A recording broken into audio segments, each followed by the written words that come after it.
मसीह यीशु में आप सबकी सलामती हो। मैं हूं आपका मेज़बान पादरी मकबूल जॉर्ज और आप देख रहे हैं प्रोग्राम खुदा के लोग। नाज़रीन, मसीह यीशु के ज़मीनी खिदमत, उनकी अलूहियत के बारे में, उनकी बशरियत के बारे में अगर हम किताब मुक़द्दस का मुताला करें तो हमें ये बात वाज़ेह तौर पर सामने मिलती है कि उनकी पैदाइश एक यूनिक, उनकी खिदमत औरों से बहुत मुख्तलिफ, अब्दियत के बाद, अब्दियत की बादशाही की बात। और जब हम उनकी मौत को देखते हैं तो वो भी उनके फिर ज़िंदा होने को देखते हैं।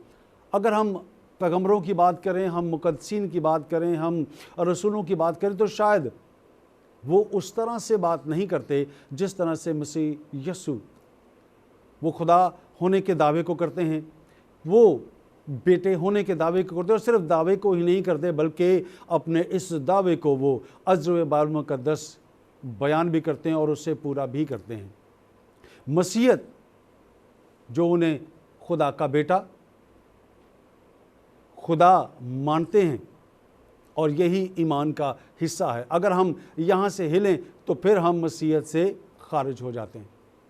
मेरे लिए और आपके लिए मेरा वो मुनज्जी जिसने मेरे लिए और आपके लिए अपनी जान का नजराना दिया और मुझे और आपको इस गुनाह की दलदल से निकाला और उस अबदी बादशाह का वारिस बनाया, जिसके लिए उसने कहा कि मैं जाता हूँ और तुम्हारे लिए जाकर जगह तैयार करता हूँ।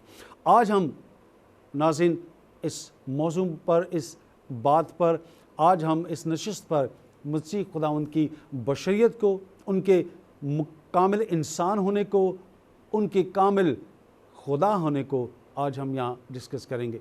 और आज हमारे साथ इस नशिस्त पर हमारे मेहमान हैं, खुदा के खादम जिनका ताल्लुक यूनाइटेड प्रेस्बिटेरियन चर्च से हैं, मॉडरेटर हैं वो कराची के। और आज इस नशिस्त पर वो हमसे खुदा के इस कलाम में से हम इस बात को जानेंगे और जानने की कोशिश करेंगे, अज़्र बाइबल मुक़द्दस, उनकी अलूहियत को, मसीह यीशु की, उनकी कामिल बशरियत को और कामिल खुदा होने को। आएँ आज के इस प्रोग्राम का बाकायदा आगाज़ करते हैं। खुदा के खादम पास्टर आकिल रज़ा गिल साहब, आज के इस प्रोग्राम में मैं आपको खुशामदीद कहता हूँ। और आज के इस अहम मौजू पर जो मसीह यीशु की बशरियत को ज़ाहिर करता है, उन्हें कामिल इंसान के तौर पर पेश करता है और फिर कामिल खुदा के तौर पर पेश करता है। तो आज के इस प्रोग्राम में मैं आपको खुशामदीद कहता हूँ। मसीह यीशु में आप सबको सलाम। और मैं खुदावंद के बाद आपका नहायत शुक्रगुज़ार हूँ कि आप लोगों ने ये मुमकिन किया कि हम खुदा के कलाम को मिलकर सीख सकें। खुदावंद के ज़िंदा जलाली कलाम को समझने के लिए हमें दो चीज़ों को देखना पड़ेगा। हम खुदावंद यीशु मसीह की ज़ाते अक़दस को समझना इतना आसान नहीं है, लेकिन ये जो बाइबल मुक़द्दस हमें दी गई है, इसमें अगर हम पुराने अहदनामे को देखें और नए अहदनामे को देखें तो ये खुदा के दो होंठ हैं जो आपस में चलते हैं। और अगर इनकी केमिस्ट्री सही मिल जाए तो हम पर खुदा बहुत बड़े बड़े भेद खोल देता है। और इन भेदों से हम खुदा की ज़ाते अक़दस को समझ सकते हैं। बहैसियत इंसान, जब हम बाइबल मुक़द्दस में मसीह यीशु को देखते हैं और कामिल इंसान, क्योंकि अगर हम दुनियावी बात करें तो शायद मसीह यीशु वैसे नहीं जैसे आम इंसान की हम बात करते हैं, तो बहैसियत कामिल इंसान बाइबल मुक़द्दस कैसे आप उसको वाज़ेह करेंगे? भाई मकबूल, याद रखिएगा कि यीशु मसीह एक आम इंसान ही थे। हम अगर कहें कि वो सुपर नेचुरल कोई थे, वो अलग एक उनकी फितरत थी, लेकिन वो आम इंसान ही थे। क्योंकि वो जिस तरह आम इंसान को भूख लगती है, इन आम इंसान के जज्बात हैं, वो उन्हीं जज्बात के साथ चलते फिरते थे। वो सोते भी थे, जागते भी थे, थकावट भी होती थी। वो कई एक जगह लिखा है कि वो घबरा भी गए।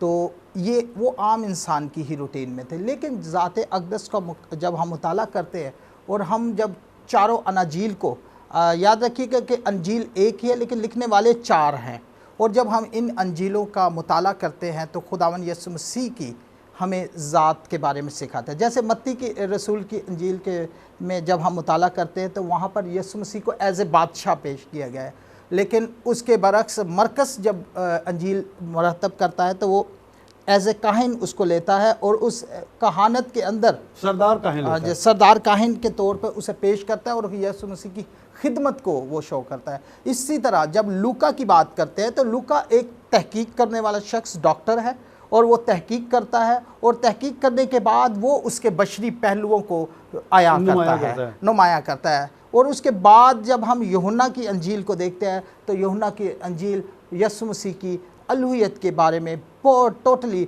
डिफरेंट है। लेकिन हम इन चारों अनाजील को इकट्ठा नहीं कर सकते। अगर आप कहें कि हम इनको इकट्ठा करके इनको एक ही बना दें तो ये मुमकिन नहीं है, क्योंकि देखें जिस तरह आप लगाएं चावल है, चावल से आप बिरयानी भी बनाते हैं, आप जर्दा भी बनाते हैं, आप पुलाव भी बनाते हैं। अगर इन सबको इकट्ठा कर दें तो कोई मज़ा नहीं आएगा, मिक्सचर हो जाएगा, अजीब सा कुछ खिचड़ी पक जाएगी। तो इसका मतलब हमें इनकी अलग अलग अफादियत को लेना होगा अगर हम यीशु मसीह की ज़ात अक़दस को सीखना चाहते हैं। यीशु मसीह बहैसियत बशर और बहैसियत खुदा बहुत एक अजीब सा फ़लसफ़ा है, लेकिन कलाम मुक़द्दस में यसाया नबी के मार्फत लिखी गई किताब में 9वें बाब में वो कहता है कि इसलिए हमारे लिए एक लड़का तवल्लद हुआ। यानी लड़का तवल्लद होने से मुराद ये एक बशरी बात है कि एक बशर है, और लेकिन उसके अगली हिस्से में वो कहता है कि और हमको एक बेटा बख्शा गया। यानी उसकी DIT को शो किया गया कि वो खुदा भी है, खुदा का बेटा है। आज जो हम टॉपिक लेकर बैठे हैं इसमें हमारे पास देखें, हमारे क्रिश्चियनों के अंदर 3 बड़े फ़िरके हैं, जो कि बड़ा तो एक ही है लेकिन 3 बड़े हैं। पहले यूनिटेरियंस लोग हैं। यूनिटेरियंस लोग यीशु मसीह को एज ए बशर लेते हैं और उसका सिर्फ इंसान के तौर पे लेते हैं। इसमें यहोवा विटनेस भी लगा सकते हैं आप, और भी कोई मिशन है, लेकिन आप देखें कि वो सिर्फ 5% है। और उसके बाद हम मोनोआर्कियन मॉडलिस्ट लोग हैं जो कि यीशु मसीह को टोटली खुदा समझते हैं, वो उसकी बशरी हैसियत को नहीं एक्सेप्ट करते। और फिर हम ट्रिनिटी बिलीवर्स हैं जो तसलीस पर ईमान रखते हैं, और वो लोग हमेशा ये जानते हैं कि खुदा वन यीशु मसीह एक शख्स है जिनके अंदर 2 ज़ातों का इत्तेहाद है, वो कामिल खुदा और कामिल इंसान। इसी बात है मसीहत को अगर देखा जाए, मैं किसी डिनोमिनेशन की यहाँ बात नहीं कर रहा, मसीहत को अगर देखा जाए तो वो ज़्यादातर जो लोग हैं वो ट्रिनिटी के ऊपर ही बिलीवर हैं। अगर वो इससे हटते हैं तो मसीहत से वो खारिज हो जाते हैं। हम इन तीनों जगहों के ऊपर किस तरह से ये साबित कर सकते हैं, या बाल मुक़द्दस से साबित कर रही है कि मसीह यीशु बहैसियत एक वक्त में खुदा भी हैं, इंसान भी हैं? कैसे साबित करती है बाइबल मुक़द्दस? याद रखिएगा कि खुदा साबित नहीं होता। खुदा को आप अगर साबित करने लगे तो खुदा साबित नहीं हो सकता। खुदा पर को आपने समझना है तो उसको ईमान की रूह से आप समझ सकते हैं, और अगर आपके पास ईमान राई के दाने जितना भी है तो आप खुदा की को समझना शुरू कर देंगे। यीशु मसीह की ज़ात अक़दस जो है वो बशरी हैसियत जो है, उस कलाम मुक़द्दस में लिखा है कि वो अजीब मशीर, अजीब जो ना समझ आने वाला खुदा है, उसको आप अपनी अक्ल से समझ ही नहीं सकते। लेकिन खुदावन यीशु मसीह ने एक मददगार हमें भेजा है जो पाक रूह की सूरत में हमें सिखाता है और हम पर वो भेद खोलता है। आप ईमान की रूह से जान सकते हैं कि खुदा यीशु मसीह क्या है। अगर हम बशरी पहलुओं को यीशु मसीह के देखें तो बाइबल मुक़द्दस में उसकी वलादत को आप पहले नंबर पर ले सकते हैं। यूनिक है, लेकिन उसने इंसानी तकाज़ों को पूरा किया है। लेट्स सपोज जैसे ही मरियम ने कंसीव किया, वो रूल कुद्स की कुदरत से कंसीव किया, और वहाँ लिखा है कि वो ना तो खून से और ना ही इंसान के इरादे से बल्कि खुदा से पैदा हुआ। और याद रखिएगा एक फ़लसफ़ा है दुनिया के अंदर, हमेशा चूंटी से चूंटी पैदा होती है, इंसान से इंसान पैदा होता है, जानवर से जानवर पैदा होता है, तो खुदा से खुदा ही पैदा हो सकता है। लेकिन पैदा होने की भी डेफिनेशन हम इंसानी तौर पे लेते हैं, वो पैदा नहीं हो सकता क्योंकि वो खालिक है। मखलूक हमेशा पैदा होती है। अभी आपने जो बात कही, जब हम यसाया की बात करें, अजीब मशीर खुदाए कादर अब्दियत के बाप सलामती का शहजादा, ये अल्फाज किन मायनों में इस्तेमाल किए जाते हैं? ये किस तरफ इशारा करते हैं? अच्छा, ये देखिए लिखा है कि उसका नाम, लेकिन उसका नाम इतना लंबा अगर आप नाम लेना शुरू करें कि वो अजीब मशीर खुदाए कादर अब्दियत का बाप सलामती का शहजादा है। बाइबल मुक़द्दस सिम्बॉलिकली चलती है। बाइबल मुक़द्दस के अंदर सिंबल्स इस्तेमाल किए जाते हैं। ये मसीह यीशु की क्वालिटीज़ को शो करती है। जैसे इमानुएल, यीशु मसीह को कहीं भी इमानुएल नहीं कहा गया, लेकिन इमानुएल एक क्वालिटी है कि खुदा हमारे साथ है। ये यीशु मसीह की क्वालिटीज़ हैं कि वो अजीब है, ना समझ आने वाला है, वो मशीर है, वो हमारे और खुदा के दरमियानी है, वो काउंसलर है, वो हमारा मिलाप करवाने के लिए आया। इसी तरह बाकी अलकाबात अजीब मशीर खुदाए कादिर ऑलमाइटी गॉड है, उसके पास पूरा इख्तियार, टोटल इख्तियार है। यीशु मसीह ने कहा था कि आसमान और ज़मीन का कुल इख्तियार मेरे पास है। अगर हम यूहन्ना की बात करें तो यूहन्ना कहता है मसीह यीशु को देखकर कि ये वो बर्रा है जो दुनिया के गुनाहों को उठाकर ले जाता है। नया अहदनामा में हम इस बात को देख रहे हैं। पुराने अहदनामा में की अगर बात करें तो वहाँ पर हमें किस तरह के दलाइल मिलते हैं मसीह यीशु को बहैसियत उसकी अलूहियत के, उसके खुदा होने के। या जैसे कि पैदाइश की किताब के पहले ही बाब के अंदर पहली आयत के अंदर ही खुदा यीशु मसीह के बारे में ज़िक्र हो जाता है कि खुदा ने इब्तदा में ज़मीन और आसमान को पैदा किया, यानी खुदाए कादिर की बात की जा रही है, बाप की बात की जा रही है। और ज़मीन वीरान और सुनसान थी और गहराव के ऊपर अंधेरा था, और खुदा की रूह कुद्स के बारे में बताया जा रहा है कि वो पानी पर जुम्बश करती थी। और खुदा ने, और लिखा है कि और खुदा ने कहा कि रोशनी हो जाए, let there be light and there was light. और कलमा जो है, यीशु मसीह जो है कलमा है, और वो तख्लीक कर रहा है मुजस्सम कलमा। और वही यूहन्ना की अंजील के अंदर वो कहता है कि इब्तदा में कलाम था और कलाम खुदा के साथ था। ये वही कलाम खुदा के साथ था और उसी के वसीले से सब चीज़ें पैदा हुई, और उसी के वसीले से, यीशु मसीह के वसीले से सब चीज़ें पैदा की गई। और याद रखिए, इसको इसीलिए हम अज़ल से ज़बा किया हुआ बर्रा कहते हैं, यानी ये खुदा के मंसूबे। देखिए दूसरे मज़ाहिब के अंदर आप सब मज़ाहिब, सब मानने वाले ये कहेंगे कि हमारा मज़हब ठीक है, हमारा मज़हब ठीक है, लेकिन आप याद रखिए कि मज़ाहिब के अंदर, किसी भी मज़हब के अंदर आपको मंसूबा नज़र नहीं आएगा, प्लानिंग नज़र नहीं आएगी। प्लान ऑफ गॉड हमेशा बाइबल मुक़द्दस के अंदर, आप पुराने अहदनामे से शुरू हों और नए अहदनामे तक आपको एक लकीर नज़र आएगी, और यीशु मसीह के खून की एक धार जो मकाशफा तक जाती है, वो आपको एक मंसूबा नज़र आएगा। इसका जो आपस का पैचअप है, यही इसकी सदाकत है, और इसी को यही शो करता है कि हम कामिल खुदा को किस तरह, यीशु मसीह को कामिल खुदा मानते हैं। हम जब नस्ल की बात करते हैं तो नस्ल बुनियादी तौर पर हमारा जो माशरा है वो मर्द की नस्ल से है, लेकिन हम पुरानी अगर पेशन गोइयों में देखें, अगर हम पैदाइश की बात करें तो वहाँ पर हम औरत की नस्ल की बात कर रहे हैं। तो मैं ये जानना चाहूँगा कि हम इस आयत को की रोशनी में मसीह यीशु को किस तरह से देखते हैं औरत की नस्ल के हवाले से। देखिए यीशु मसीह के पास जो टाइटल्स हैं वो बहुत सारे हैं, वो बशरी भी हैं और अलूहियत के एतबार से भी है। जैसे इब्ने खुदा, ये एक बिल्कुल अलूहियत के एतबार से है, लेकिन इब्ने मरियम और इब्ने यूसुफ जो ये टाइटल दिए जाते हैं, ये यीशु मसीह को एक बशरी तौर पे ज़ाहिर करते हैं। और जो औरत की नस्ल से है, देखिए दुनिया के लोग जो है हमेशा अपने बाप की नस्ल से कहलाते हैं। तो यहाँ हम लेंगे एक छोटा सा ब्रेक, क्योंकि हमें इशारा दिया जा रहा है हमें ब्रेक लेना है। ब्रेक के बाद आकर हम इस सिलसिले को यहीं से शुरू करेंगे। नाज़रीन, आज हम बात कर रहे हैं मसीह यीशु की अलूहियत के हवाले से, उनकी बशरियत, बहसियत इंसान, कामिल इंसान और कामिल खुदा। कहीं जाइएगा बात, हमारे साथ रहिएगा खुदा के खादम और मैं, हम अज़र बाल मुक़द्दस इस चीज़ को यहाँ से हम देख रहे हैं, और यकीनन ये मेरे लिए और आपके लिए, हमारे ईमान को और ज़्यादा मजबूत करने के लिए। तो कहीं जाइएगा मत, मेरे साथ रहिएगा। Stay with us.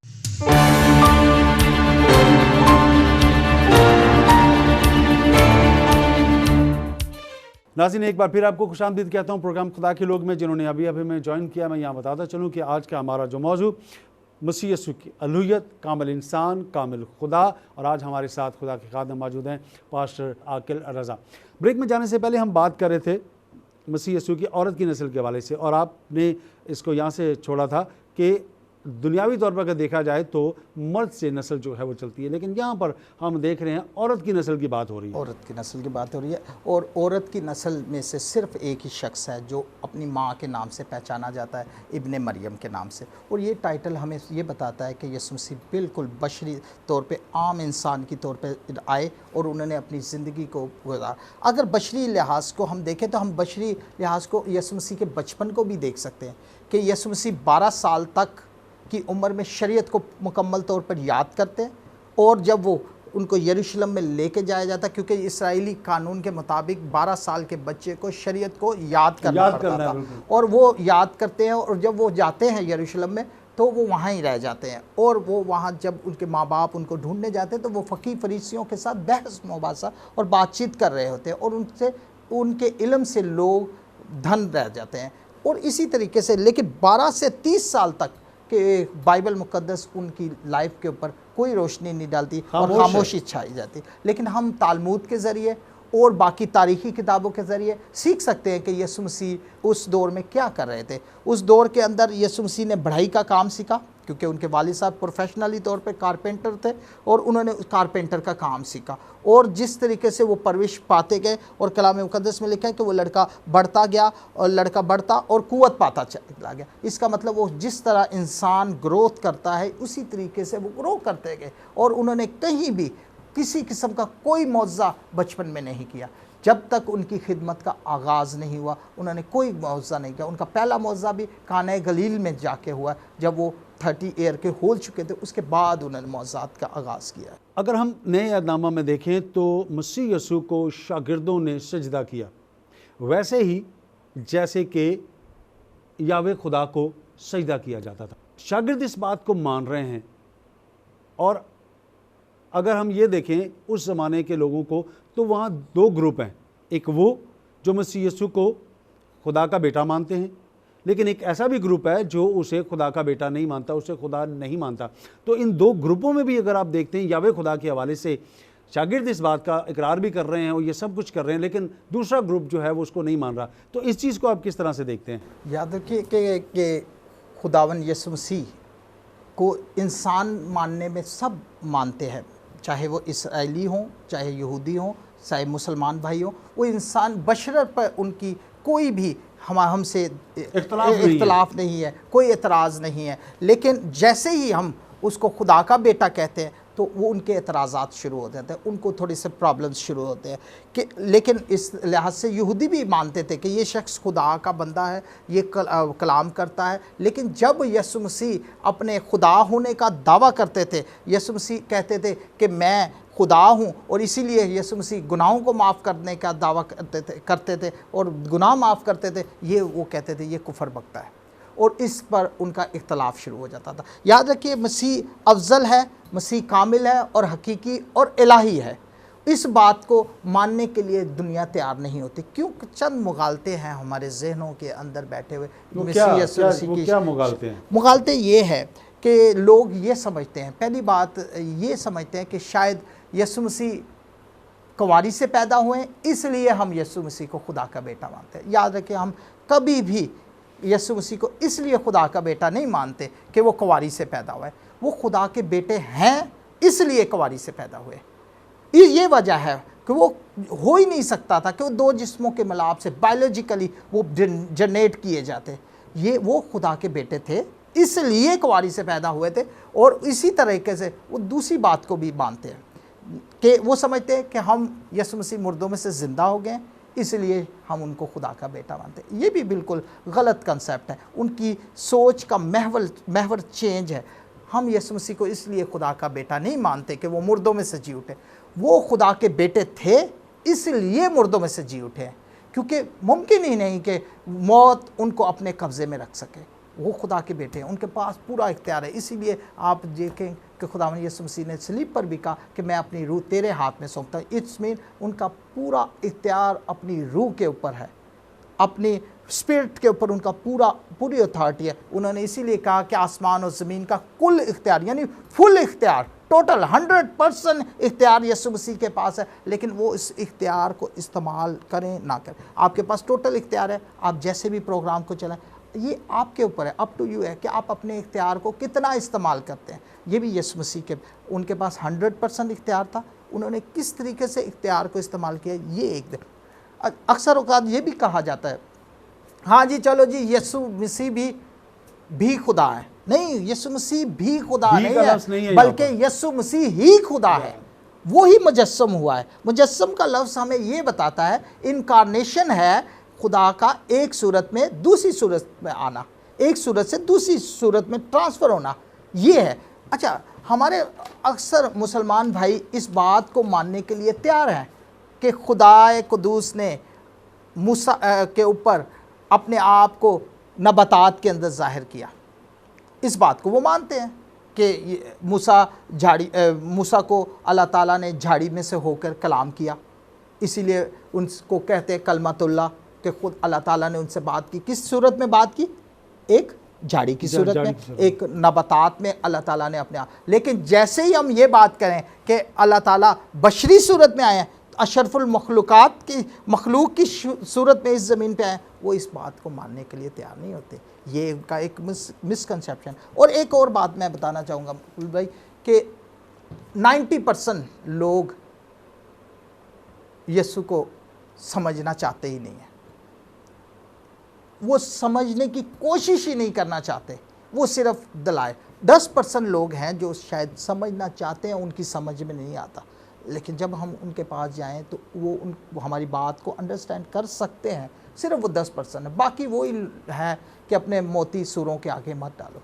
जब हम खुदा को देखते हैं और जब हम मसीह यीशु की ज़िंदगी को देखते हैं, तो हम जब कंपेयर करते हैं तो जो काम खुदा कर रहा है वही काम जो है वो बेटा कर रहा है, यानी वही खुसूसियात खुदा की हैं और वही खुसूसियात बेटे की हैं। वो इख्तियारात जो बाप के पास हैं वही इख्तियारात उसने बेटे को दिए। तो इन दलाइल को जब हम बाइबल मुक़द्दस में से देखते हैं तो आप किस तरह से इसको देखते हैं? क्या मैं वजाहत चाहता हूँ आपसे इसकी। देखें, खुदा हर जगह मौजूद है और खुदा ओमनी प्रेजेंस है, इसलिए बेटा भी कहता है कि जहाँ 2 या 3 मेरे नाम से जमा होंगे मैं वहाँ पर मौजूद होऊंगा।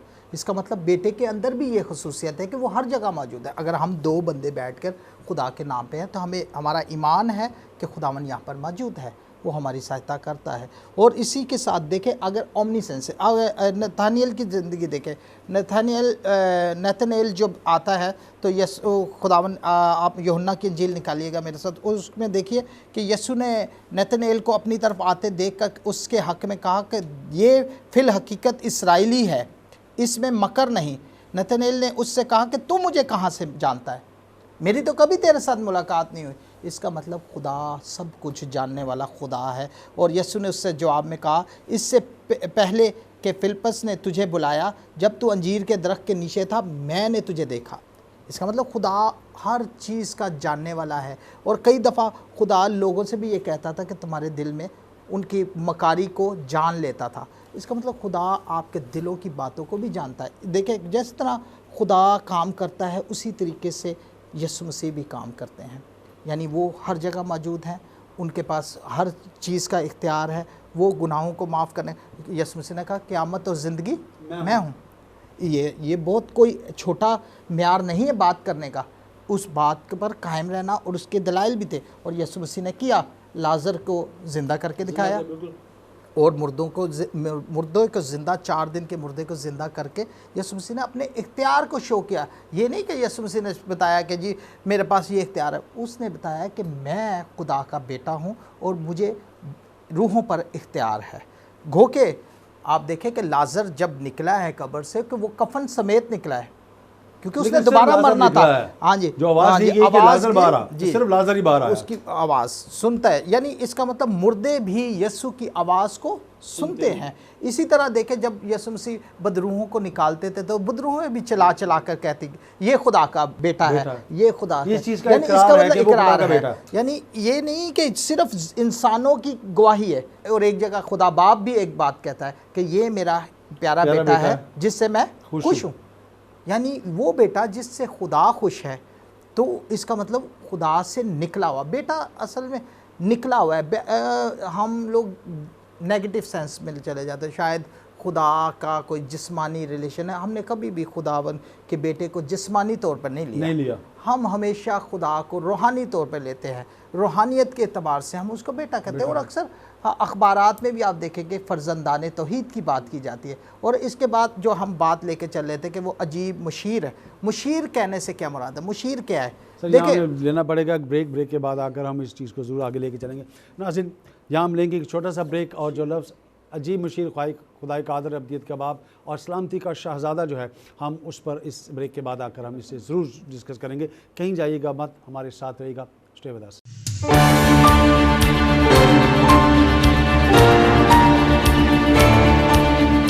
नाज़रीन, वेलकम बैक प्रोग्राम खुदा के लोग में। ब्रेक में जाने से पहले हम बात कर रहे थे अजीब मुशीर खुदाई कादर अब्दियत के बाप की बात कर रहे थे, तो मैं चाहूँगा कि पहले हम इसको कंप्लीट करें और फिर हम दूसरे सवाल के ऊपर आते हैं। बात कर रहे थे मुशीर की बात कर रहे थे। वो शख्स जो 2 लोगों को मिलाने का काम करता है।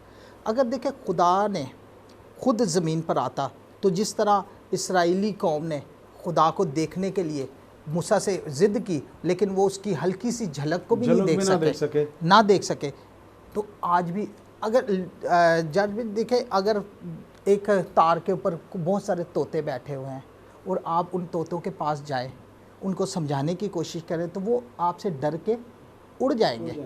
लेकिन अगर आपके पास कोई ऐसी चीज़ हो कि आप तोता बन के उनके पास चले जाए और आप उनको समझाएं तो वो आपकी बात को अंडरस्टैंड करेंगे। इसी तरह खुदा भी हम इंसानों के साथ इसी तरीके से आया और हमसे बातचीत की, और हमें अबार की किताब उसका 26वां बाब उसकी 12वीं आयत में लिखा है कि मैं अपना मस्कन तुम्हारे दरमियान कायम करूँगा और मेरी रूह तुमसे नफ़रत ना करेगी और मैं तुम्हारे दरमियान चला फिरा करूँगा।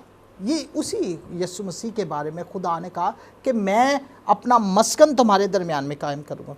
यानी यीशु मसीह की सूरत में वो आए और उन्होंने अपना मस्कन यहाँ पर जिस्म इख्तियार करके हमारे दरमियान चले फिरे, उठे बैठे। उन्होंने दोस्तियाँ भी की, उन्होंने अपनी माँ के साथ भी वक्त गुजारा, अपने बाप के साथ भी वक्त गुजारा, जिस तरह एक इंसान करता है, और खुदा की खिदमत भी साथ साथ की। इसीलिए यीशु मसीह को खुदा ने खुद कहा कि ये मेरा प्यारा बेटा है जिससे मैं खुश हूँ। और हम बात कर रहे थे कि किस टॉपिक पे आप आ रहे थे? मैं ये पूछना चाह रहा था कि हम जब मत्ती रसूल की इंजील का हम हवाला देते हैं तो यहाँ पर हम एक सरदार की बात को देखते हैं कि वो सरदार काहिन की बात को देखते हैं कि वो पूछता है कि ये लोग जो तेरे हक़ में तुझे यहाँ लेकर आए हैं, तेरे हक़ में जो इल्ज़ामात लगाते हैं, इसके बारे में तू क्या कहता है? तो यीशु वहाँ पर खामोश रहते हैं, लेकिन वो फिर उसे ये कहता है, इंसिस्ट करता है कि आप बताएं कि आप खुदा के बेटे हैं या नहीं। और यीशु मसीह साफ कहते हैं कि तूने खुद कह दिया। इसका मतलब यीशु मसीह ने इनकार नहीं किया कि मैं खुदा का बेटा नहीं हूँ। उसने कहा कि तूने खुद कह दिया, अगर तूने कह दिया तो अब मेरे कहने की क्या जरूरत है। यानी सेल्फ प्रेज नहीं है यीशु मसीह, और सेल्फ रिकमेंडेशन भी नहीं कर रहे। वो कह रहे हैं कि तुम्हारे मुंह से और मेरे कामों के सबब से आप जलाल देखें। दरख्त अपने फलों से पहचाना जाता है। लेकिन यहाँ पर एक और चीज़ आती है, जब हम यहूदियों के नुक्ता नज़र से देखते हैं तो वो बेटा कहने का जो ये है उसे कुफर के ज़ुमरे में, जैसे आज हमारे इर्द गिर्द के लोग भी इसी तरह बात को कहते हैं। अब वो अपनी पोशाक जो उसने पहनी होती है, उसे कोई भी पोशाक आप दे दे, उसने उसको फाड़ा और फाड़ कर वो इस बात का सबूत दे रहा है कि इसने जो है वो ये कुफर बका है। लेकिन इसके बावजूद यीशु अपनी उस बात पर क्या कहते हैं आप? इस बात को जो जुबा फाड़ने की बात है, ये इसमें भी एक बहुत बड़ा भेद छुपा हुआ है। याद रखिए कि कहानत जो थी हमेशा काहिनों के अंदर थी। यीशु मसीह काहिन के फ़िरके से नहीं थे, और हम यीशु मसीह को सरदार काहिन कहते हैं। क्यों कहते हैं? कि कहानत कैसे आई? जब उसने अपना जुबा फाड़ा है ना, तो ये कहानत यीशु मसीह के ऊपर चली गई थी। जब कोई काहिन अपना जुबा फाड़ देता था, वो इनकार कर देता था और सामने खड़े हुए शख्स के ऊपर वो बरकत चली जाती थी। और जब उसने जुबा फाड़ा है तो यीशु मसीह के ऊपर को कहानत चली गई, और यीशु मसीह सरदार काहिन का, इसीलिए हम यीशु मसीह को सरदार काहिन कहते हैं। तो कहानत के इस ज़ुमरे में खुदा का ये भी एक प्लान ऑफ गॉड ही था कि यीशु मसीह पर कहानत आई और वो सरदार काहिन हो गया। अब यीशु मसीह ने उस कहानत के काम को करना था। उसने अपने इस बरे को ने वहाँ पर अपने आप की कुर्बानी पेश करनी थी। उस काम के लिए वो तैयारी हो रही थी। तो ये इस चीज़ को भी देखें कि जब हम खुदा बाप, खुदा बेटा, खुदा रूल कुद्स कहते हैं, तो अक्सर लोग कहते हैं कि यार ये क्या 3 खुदा हैं? नहीं, 3 खुदा नहीं है, एक ही खुदा एक ही है, लेकिन उसके 3 अकनूम हैं। मैं सोच रहा था कि ये 3 अकनूम क्यों बनाए गए, ये क्या वजह है?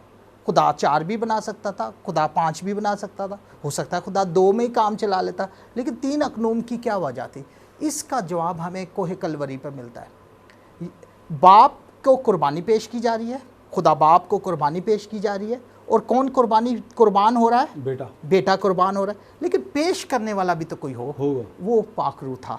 इसलिए इन तीनों अकनूम के बनाने की वजह थी कि बाप को कुर्बानी पेश की जाए और बर्रा यीशु मसीह कुर्बान हो, और पेश करने वाला पाकरू था। इस तरीके से ये तीनों कुर्बानियाँ, अगर हम उनको एक ही मान ले तो फिर बात नहीं बनती। अलग अलग मानना, एक में 3 और 3 में 1 है।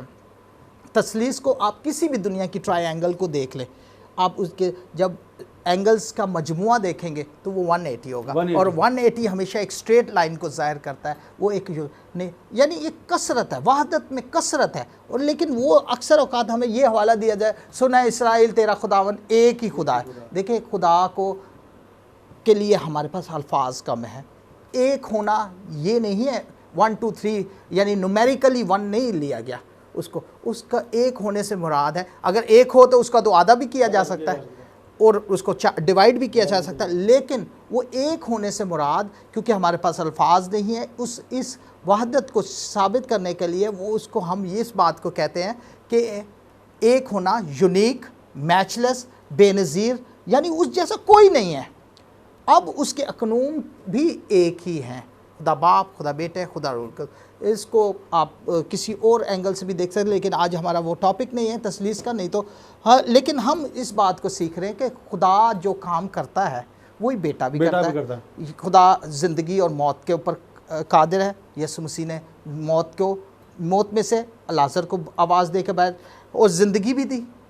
कई जगह हमारे मुसलमान भाई कहते हैं कि हज़रत ईसा परिंदे बना के उनमें फूंक मारते थे और उसमें ज़िंदगी आ जाती है। एक जगह यीशु मसीह ने मिट्टी में थूक कर उसकी आँख, एक नाबीना शख्स की आंखें बना के लगाई हैं।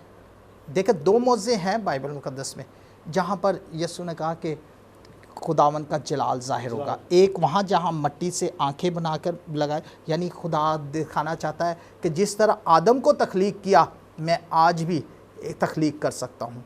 आदम को खुदा बाप ने तख्लीक किया। यहाँ पर देखिए, यीशु मसीह उस नाबीना शख्स की आंखें बनाकर मिट्टी से उसके अंदर फिट कर रहा है। इस बात के को हम देखते हैं। अब देखें, मैं यहाँ पर जब से मैंने शुरू में एक बात कही थी कि 2 ग्रुप हैं, एक वो जो मसीह यीशु को खुदा मान रहे हैं और एक वो जो उनके मुखालिफिन हैं। लेकिन यहाँ पर हम इस मौका के ऊपर जब हम देखते हैं तो खुदावंद अपने उस दावे को पूरा कर रहे हैं कि हाँ, तूने खुद क्या किया, क्या दिया। ठीक है, शागिर्द उसे सजदा भी कर रहे हैं, उसके पैरोकार भी हैं, जो वो कह रहा है वो मान भी रहे हैं। लेकिन दूसरी तरफ जो मुखालिफिन है वो कहीं ना कहीं इस बात को देख रहे हैं कि ये जो कह रहा है सही कह रहा है, क्योंकि जो ये काम कर रहा है वो आम इंसान वो काम नहीं कर रहा, तो भी वो उस तरह से उसको खुदा नहीं मान रहे। हम यहाँ पर इस चीज़ को देख रहे हैं कि क्या वजह है कि ये सब कुछ होने के बावजूद वो यावे खुदा को सजदा नहीं कर रहे जो शागिर्दों ने मसीह यीशु को सजदा किया। तो उस पर आप क्या कहना चाहेंगे? देखिए, मैंने जैसे शुरू में बात की थी और मैंने बताया था कि हम इंसानी अक्ल से इसको बात को समझ नहीं सकते। शागिर्द भी इस बात को समझ नहीं सकते, लेकिन वो मजबूर हैं क्योंकि उसके मौज़ात को देख रहे हैं, उसके साथ साथ चल रहे हैं, उस बात पर मजबूर हो रहे हैं कि हाँ यार, ये शख्स देखें, ये पानी को भी डांटता है, बारिश को भी डांटता है, तूफान को भी कहता है रुक जा तो रुक जाता है, और ये पानियों पर भी चलता है। ये वो कैसे, ये खुदा का बेटा ही हो सकता है? ये किसी नबी की या किसी और शख्स की जुर्रत नहीं है कि वो इस तरह पानी को डांटे और वो रुक जाए, तूफान को थमा दे। ये बात उनकी समझ में नहीं आ रही थी। और आप देखते हैं कि जब यीशु मसीह को मसलूब कर दिया गया तो यही शागिर्द जो यीशु मसीह को सजदा कर रहे थे वो भाग गए, दौड़ गए, सब तितर बितर हो गए, कोई भी उसके पास ना रहा। वो समझे कि ये दी एंड हो गया है, अब काम ख़त्म हुआ है। लेकिन ईद पेंतिकोस्त के बाद जब उनको पाक रूह का नज़ूल हुआ है, उनको पाक रूह मिला है और उनको ये बातें, इन भेदों की समझ आ गई है, तो फिर वो दलेर हो गए। फिर उन्होंने देखे, फिर उन्होंने सलीब लेने से, और उनको गर्म तेल के अंदर भी डाला गया, शेरों की मांदों में भी फेंका गया, शेरों ने उनकी हड्डियां भी तोड़ दी, और उन्होंने हर तरह की कुर्बान होने के लिए अपने आप को पेश कर दिया। क्योंकि जब तक उनके पास पाक रूह का मसा नहीं हुआ है, वो इस बात को अंडरस्टैंड नहीं कर सके। चाहे वो यहूदी हो, चाहे यीशु मसीह के शागिर्द हो। यहूदा इस्करियोती तो यीशु मसीह के साथ साथ चलने वाला शख्स था और उसके साथ मौज़ात को भी देख रहा था, सारी चीज़ें जान रहा था, लेकिन वो कहीं ना कहीं समझता था नहीं ये कोई है, कोई जादू है या कोई है। वो इस बात को अंडरस्टैंड नहीं कर पा रहा था। अगर वो थोड़ा इंतज़ार कर लेता तो शायद वो भी आज नबियों रसूलों के साथ हमारे साथ मौजूद। लेकिन एक और भी हम शख्सियत को देखते हैं, एक और भी हमारे पास कैरेक्टर आता है, और वो तूमा का। और आज भी बहुत से ऐसे लोग हैं, कई तूमा हैं, जो कि सिर्फ उसको चेक करते हैं, देख कर ईमान लाते हैं। शागिर्दों ने वैसे ईमान रख लिया, ले आए ईमान के सब चीज़ें हैं, हम इस बात पर इकरार करते हैं। लेकिन तूमा ने तो क्या कहना चाहेंगे उस तूमा के बारे में और आज के जो तूमा है? मैं तो समझता हूँ तूमा ने एक दिलेरी का काम किया है और आज हमारे लिए एक मॉडल कायम किया है। अगर तूमा ये ना करता तो शायद हम भी इस तरह कई लोग डाउट में रह जाते। और तूमा को यीशु मसीह ने कहा ठीक है, ओके, आप आएँ, आप मेरे हाथों के सुराखों के अंदर भी हाथ डाल के भी देख सकते हैं, मुझे चेक कर सकते हैं, छू के भी सकते हैं। और एक फ़लसफ़ा ये भी है, कई सेमिनरीज़ में ये भी पढ़ाया जाता है कि यीशु मसीह जब जलाली बदन में आए तो उनको छुआ नहीं जा सकता था, लेकिन ये बात हमें ये भी ज़ाहिर करती है कि यीशु मसीह उस वक्त भी इंसान, कामिल इंसान थे और उनको छुआ जा सकता था। और तुमा ने एक दिलेरी का काम किया और हमारे लिए एक मॉडल कायम किया कि हमें देखना नहीं, हमें अब्राहम की तरह वादों का यकीन करके यीशु के पीछे चल पड़ना। हम आज भी अगर तुमा की तरह छूने की कोशिश करेंगे कि खुदावन तू ही आएगा तो फिर ही होएगा, नो नेवर, ये काम नहीं होगा।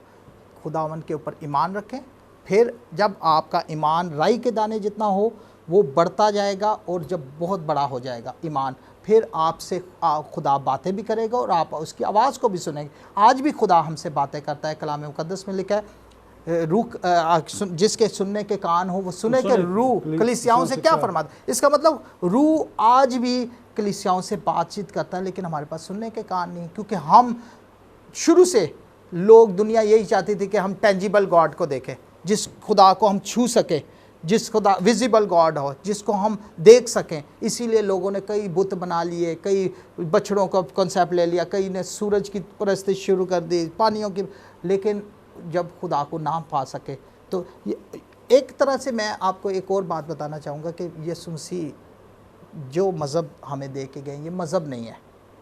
दुनिया के अंदर बहुत सारे मज़ाहिब हैं, रिलीजन बहुत सारे हैं, लेकिन ये मज़हब नहीं है। मज़हब की डेफिनेशन जब हम करते हैं तो हमारा जो मसीहत है ये मज़हब के क्राइटेरिया पे पूरा नहीं होता। मज़हब की डेफिनेशन है कि हम खुदा को किस तरह ढूंढ सकते हैं। यहाँ खुदा को ढूंढने की बात ही नहीं है, यहाँ तो खुदा ने हमें ढूंढा है और खुदा हमारे पास आ गया है। ये एक रिलेशनशिप है, ये हमारा रिलेशन है खुदा के साथ, खुदा के साथ रिलेशन है। आप देखें दुनिया के लोग उसको खालिक, मालिक, रब्बुल आलमीन, रब कह सकते हैं, लेकिन बाप कहने की जरूरत नहीं है। बाप सिर्फ वो हम मसीहों का है, वो हमारा बाप है और हम उसको ए हमारे बाप कहते हैं। और यीशु ने जब हमें दुआ करना भी सिखाई तो हमें कहा कि ए हमारे बाप, और हम उसको बाप कहते हैं। और ये जुर्रत है हमारे अंदर और हमारा रिलेशन है खुदा के साथ। और उस रिलेशन की वजह से आप देखें, पहले खुदा क्या था, यीशु मसीह क्या था, इकलौता बेटा। आज वो इकलौता बेटा नहीं है, आज वो पहलौठा बेटा है। हम भी खुदा के बेटे और बेटियां हैं। ये बात अगर आप लोगों को बताएं कि यार वही बेटा नहीं है, हम भी खुदा के बेटे और बेटियां हैं, हम भी खुदा को बाप कहते हैं। वो हमारा बड़ा भाई है और हम उसके छोटे भाई हैं।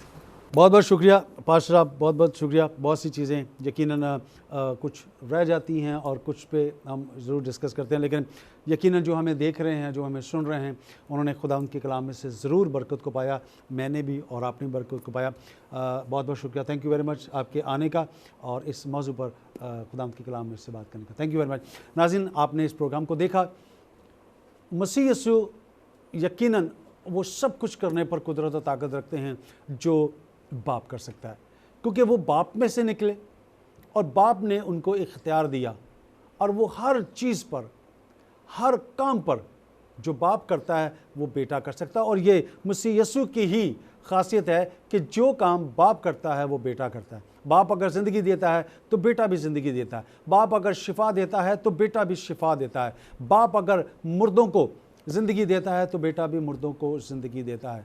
बाप की रूह पानी पर जुम्बश करती है, बेटा पानी पर चल कर दिखाता है। ये तमाम खसूसियात मेरे और आपके मुनज्जी के अंदर हैं, जिसने मुझे और आपको हमेशा की ज़िंदगी का वारिस बनाया। यकीनन मुझे और आपको अपने इस ईमान को पुख्ता करना है कि वो खुदा का मुजस्सम कलाम है, खुदा का मुजस्सम बेटा है, और इसी बात पे हमारा ईमान है। और इसी ईमान के साथ हम उसकी बादशाहत में दाखिल होंगे जिसका वादा उसने मेरे और आपके साथ किया। इसी के साथ आपसे इजाज़त चाहूँगा। आपसे फिर मुलाकात होगी एक नए प्रोग्राम में और नए मेहमान के साथ और नए मौजू के साथ। तब तक अपना ख्याल रखें, खुश रहें और में खुशियों को बांटें। और चलते चलते मैं हमेशा एक बात कहा करता हूँ कि अपना ख्याल रखें, ख़ास तौर पर अपने बुज़ुर्गों का ख्याल रखें और अपनी माँ का ख्याल रखें। खुदावंद आप सबको बरकत दे। आमीन।